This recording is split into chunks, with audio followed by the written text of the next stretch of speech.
Hey everyone, welcome back to another episode of Study Sesh on Boston Broadcasts. I'm Camilla Bath, and today we're tuning into the world of promotions. And today we're going to look at promotions through the lens of one of my favorite mediums, which is radio. You know those station campaigns that really get your attention? Maybe you get worked up enough to try a new product, or you enter some crazy competition. You can't help but get caught up in that excitement, right? And today what we're going to try and do is understand what makes these promotions stand out, what makes them work or fall flat. We're going to try to get to the bottom of how and why brands can cut through the noise and really connect with us as listeners. And joining us to do this is the ever-brilliant Charita van der Berg, an expert in promotional strategies that don't just reach audiences, but actually also engage them and inspire them. Charita, welcome back to the sesh. Thank you so much, Camilla. Okay, so let's start with the basics, Charita. Talk us through what separates great promotional strategies from the not-so-great ones. What are the key elements for success here? It comes down to storytelling, to understanding your brand, and it helps if the people who are helping you come up with this promotional strategy have a really good understanding of the mediums that you are using. Because at the end of the day, like we've said previously, if you don't know how to tell a great story, you won't connect with your audience. So it's about understanding what gets people talking, because obviously at the end of the day, I want someone to say, hey, did you hear about this thing? And there are various elements involved in this, but it's understanding the long-term strategy versus the shorter-term strategy, understanding that from a radio perspective, you have two different types of audiences that you need to keep in mind, not just one. People tend to focus only on the audience that will actively participate in something, forgetting that majority, by all, like 98% of the people won't enter a competition. So I am passively listening to what it is that you are doing. So you need to entertain me. You have to make me laugh. You need to make me cry. You need to inspire me. You need to evoke some sort of an emotion out of me for me to show interest. It needs to be done over a longer period of time, depending on what the promotion is. You can have short promotions also, obviously.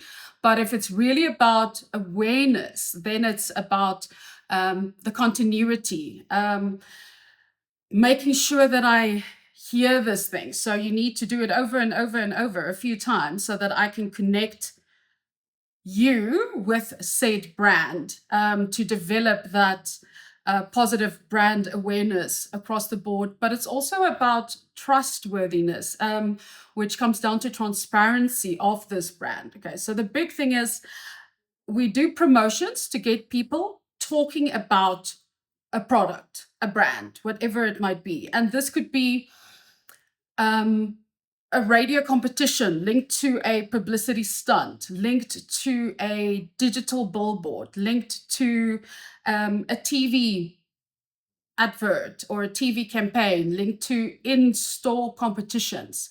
So there's a lot of these things that tend to come together. But the big thing is that you need to create this awareness. Also keeping in mind that when we break it down, a promotion uses paid media. Okay, paid media is only one of the three types of media that is important for a promotion to work. Yes, we can use only that, but it's ideal to use earned media, which I'll talk about now, but owned media to start with. So whomever your brand is, you need to use whatever platforms they have. So websites, social media pages, if they have billboards, for instance. Then paid media, where we get, let's say a radio station. We pay this radio station to advertise something, to do a competition for us, to do power spots for us, and, you know, give away prizes and to create awareness. This radio station can also do social media posts that we pay for. We can pay for influencers, whether radio station influencers or TikTok influencers or YouTube influencers. So that is also part of the paid media. And we always hope that between the owned media, my media platforms that I own, and the paid media, whomever or whatever I'm paying, also Google ads and things like that, give us earned media, aka talkability. So we're hoping that through the way that we structure our stories in order to connect to people using emotions will create talkability. I have a question for you, Charita. Clearly, it's all starts right with having an objective, so knowing what you want to achieve, and as you say, knowing who you want to talk to. That makes perfect sense. But how do brands know which formats to pick? I mean, you've mentioned a couple of them already, everything from traditional ads to live reads, contests. How do brands know which ones to pick, and then how to use them effectively to maximize reach and impact? So luckily, all the big brands have someone who helps them with this from a strategist point of view. But for a brand to know who and what to pick, it has to start with your KPIs. It has to start with what it is that you want to achieve. Again, who is your target demographic? Who do you want to speak to? Which regions are they in? What kind of habits do they have? Preferences? What are their languages? What are their behaviors? And then from there, we go and have a look. Let's say we know we want to use above the line media. So we know we want to use mass media, aka TV or radio or print, whether it's digital print. But we know that, let's say, we know that radio works out more cost effective, so we go to a radio station. But now we need to choose a radio station that supports everything we've just said from a audience point of view, from who I want as my consumer. So from here, we decide, okay, looking at the radio stations, this specific station looks like it's got the majority of this type of listener that I need to attract, whether it's a contemporary hit station or an adult contemporary station.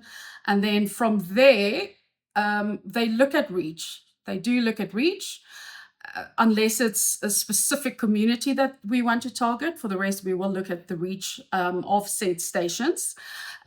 Also breaking it down. So we don't just look at the overall reach of how many people the station has listening. We break it down into, let's call them buckets of my specific audience that I want to reach. Then I start looking at the radio station and I start looking at where I think on this station, this product will be best placed. Also, what does the station do well? How can we use them? Can we partner with them in some way? Is there a big event coming up in that region that I can use this specific station for? It all starts with looking at my overall strategy, breaking it down into, let's say, my first quarter, I have this campaign, so short-term campaign that I have this target, or this is my objective. So let's say it is to drive sales. Okay, so I'm pushing a product to sell. So then we look at which components do we want? Can we afford to do a couple of power spots? Because obviously quite expensive. Can we do a 1-week competition? Can we give away a prize to get people talking about it? Do we want an interview?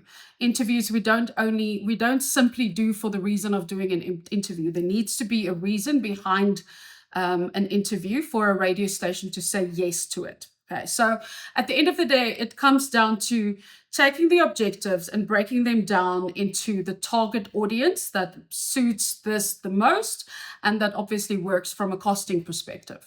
There's something I want to pick up on here as well, and this is about, I mean, you mentioned things like competitions, maybe a phone-in, a quiz, something like that, right? We're talking here about interactivity and getting people to engage and interact with this promotion that we're doing. How important is interactivity when it comes to promotions, getting listeners to somehow participate? So it's important to get people to participate because that creates talkability for me, okay? And it gives it gives me data in order for me to know more about my listener. But I would say it's less important for me to get people to participate. Yes, we need those, but it's more important how you do it. So things like a call in to win doesn't work because I am excluding 98% of my listeners. So hence why whatever I'm doing with my active participant that is competing, doing whatever it is on air or online, that there has to be some sort of an emotion coming through for me to connect to the rest of my audience. There needs to be something that relates to them. In order for this thing to work. Now, obviously, we don't want boring people. It's nice to have people participating who actually participate, Participation online, though, is really important because there we look at the interactions, how many interactions we've gotten. So interactions on air is important for us, but not so much how many people decide they would like to participate, more the mechanics around it, more how we are doing it to entertain our passive audience, to get them to listen for longer and then to talk about the content. So yes, the people that are actively participating, they are there to play along with it. So they will also tell people, which is also talkability, and they will, like I said, give us data that we can use once again. But the important thing here with the promotion that people cannot forget is that you're doing this for a reason. Someone is paying for this thing to happen. So regardless of what you're doing, you need to create a platform of engagement for your brand or for this radio station, rather, with this advertising brand. They need to be seen as the hero in this whole thing that we are pulling off at the end of the day. It's also a big thing for me is thinking outside of the box with what you're doing. So those big crazy stunts are the ones that people remember. So you want people to find whatever you're doing memorable. So it's not one facet on its own here, if that makes sense. Absolutely. And really what we're talking about in all of this is engagement.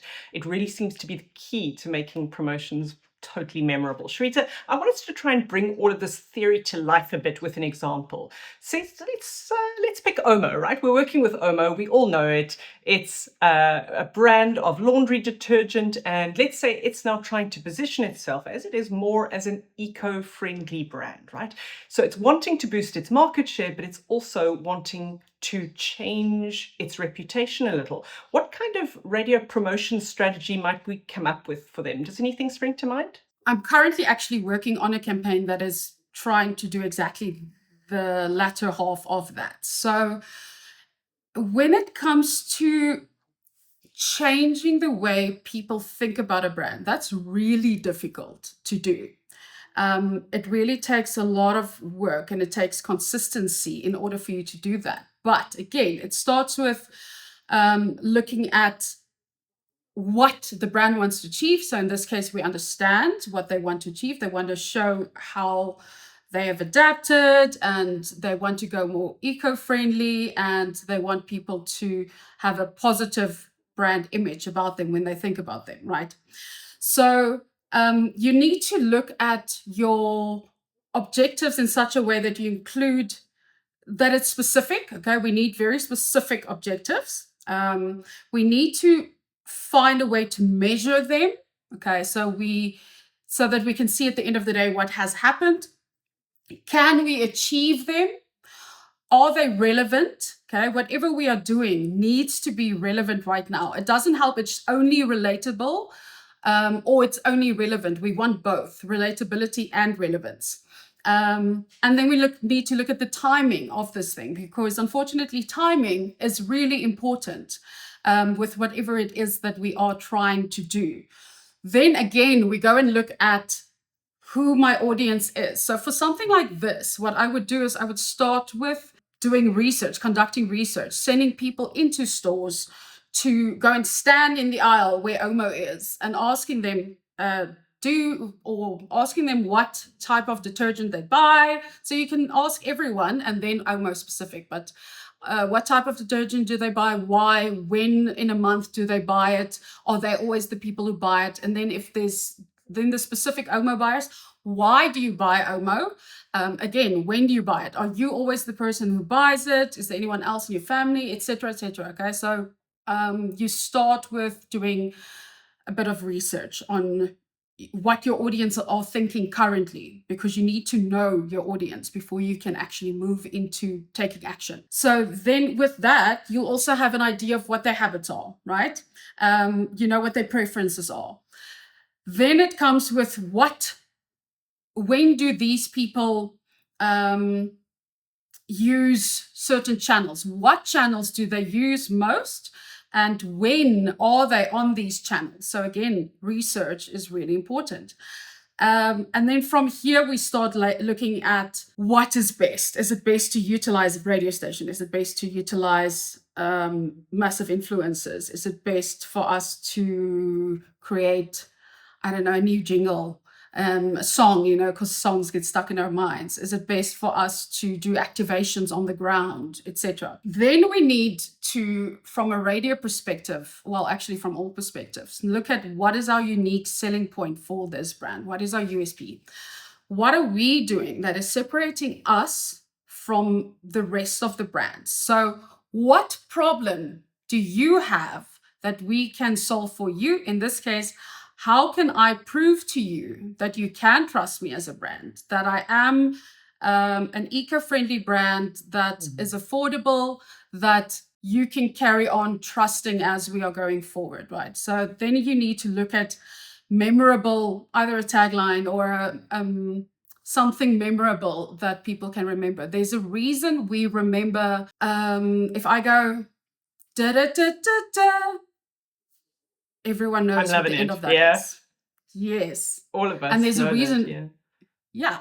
And there's a reason for that. Okay. It took a long time and consistency to get to that point, but very strong brand. Also, the transparency thing is a very big thing. If you want to change a brand's perception from, let's say it's not a negative perception, but it's not as positive as you want it to be, then transparency is a massive thing. If you've done something in the eye of the public that is, let's say, not wrong, but something happened, something unfortunate that broke your credibility a little bit. The biggest thing is to be transparent, to be honest, to come forward, to say this has happened, not to try and hide behind anything, to tell us how you are rectifying it. What are the steps, the measures you are taking to rectify this thing? And that's where we would use mass media and we would use people trusted to try and get that message across. But if that hasn't happened and we're just simply trying to make you more positive, then we will look at the frequency. How frequently do I need to have something playing? Again, are we using generics to just give a generic messaging? I'm going to say this here now. I don't believe in only doing generics because of how people have changed to become more personable. We want a personal message. So generics work for over a longer period of time to give that core message across, but you still need that human interaction, if you will. You still need that communication, that engagement in order for me to trust you, that loyalty. So then we choose specific shows, specific time slots based on these behaviors. Then we integrate other types of media, which is important. So in the case of radio, we'll utilize their social media platforms. If it's something I want to live for a long time, I'll put it on YouTube. If we have a video produced for this thing. If it's something shorter messages, we'll put it on like Facebook or Instagram, short videos on TikTok. Influencers. We use influencers a lot. I've seen that influencers have great results because people buy into them. So they listen to them, they trust them. So we'll use influencers. We might, like I said, use TV in the same breath. We might have an event coming up. We might have separate digital working with my owned media platforms, or other influencers who are not linked to this radio station. Maybe it's so big that we do a film about it.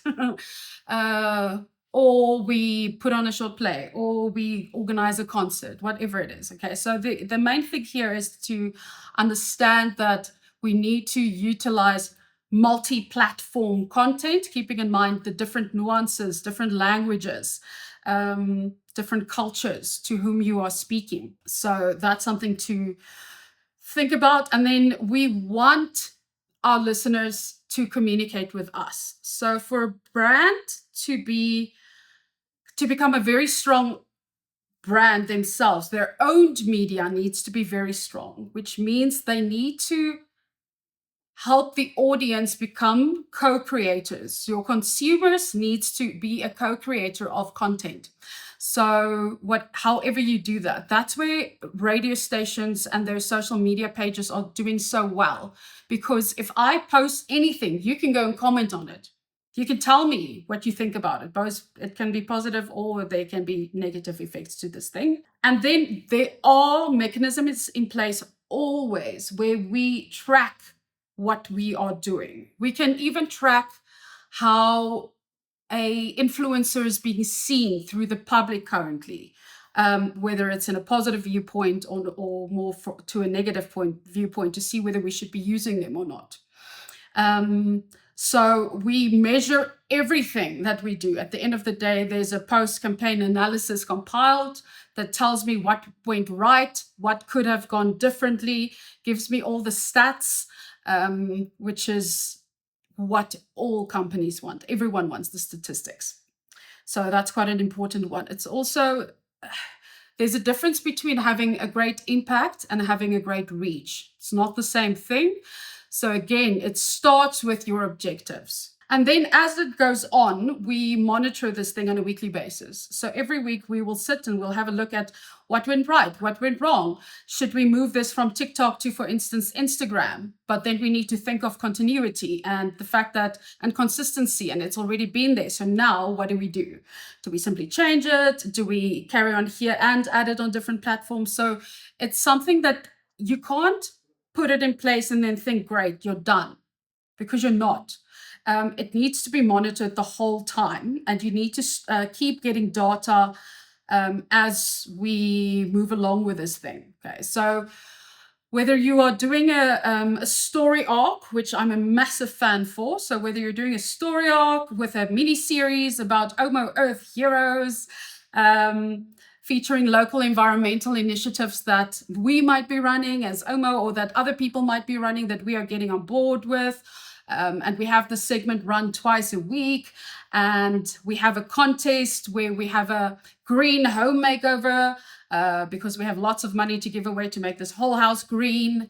Or we share tips with, experts, etc. At the end of the day, it's all about my unique selling point on air, which will then be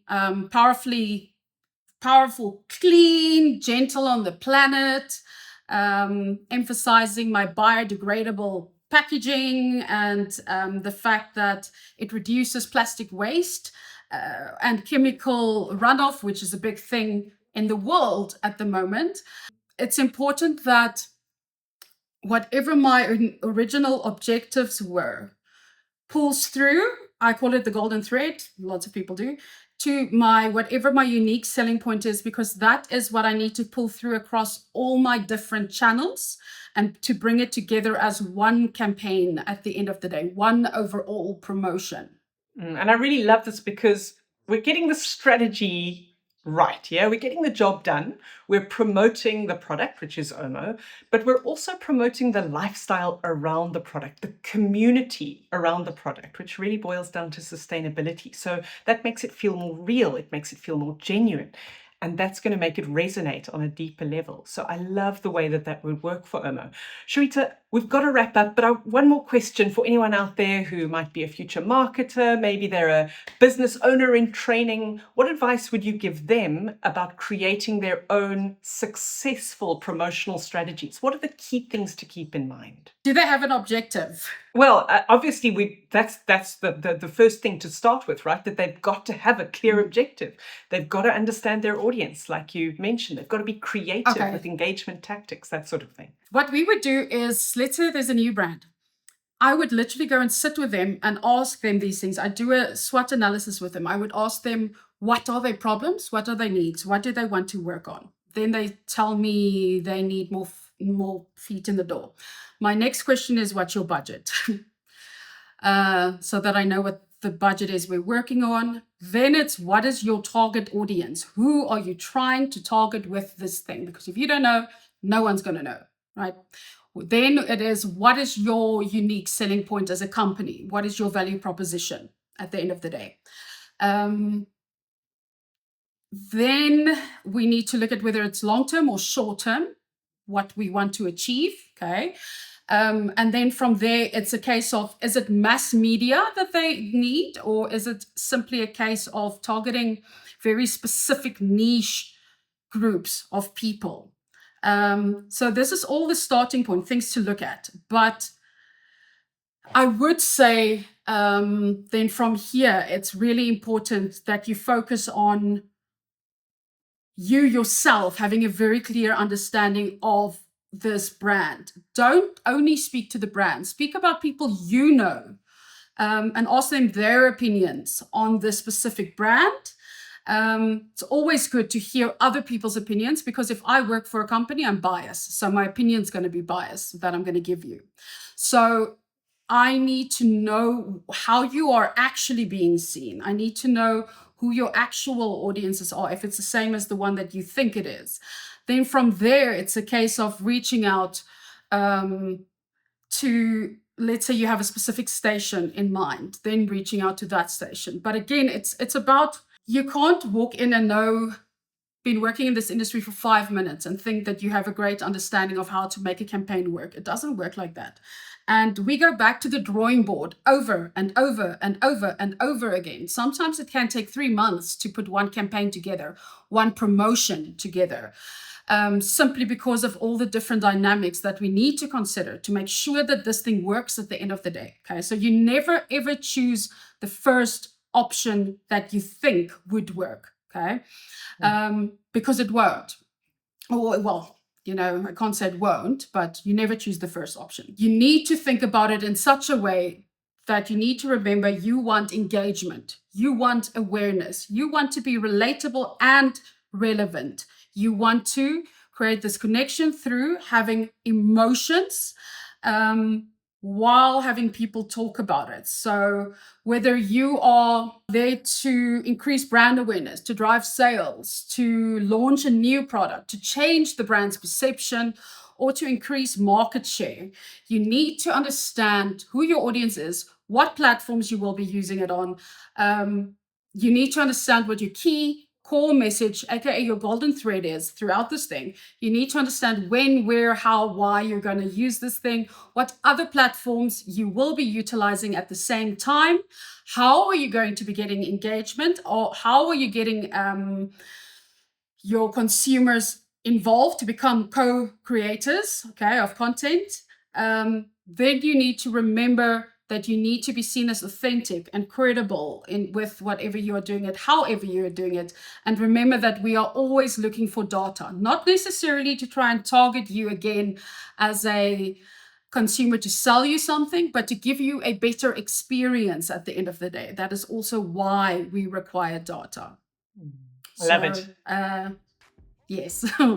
Data is always king or queen. Absolutely love it. Thank you so much, Charita. This has been a great discussion. It's been jam-packed with really valuable insights, especially in how to craft these promotions that truly resonate, that get the job done, right? And thanks to everyone else for tuning into today's session. Remember, whether you're working on a project, for a lecturer, telling a brand story, dreaming up your next big marketing campaign for yourself, understanding your audience and being strategic really can make all the difference. So see you next time on Study Sesh. Thanks for joining us.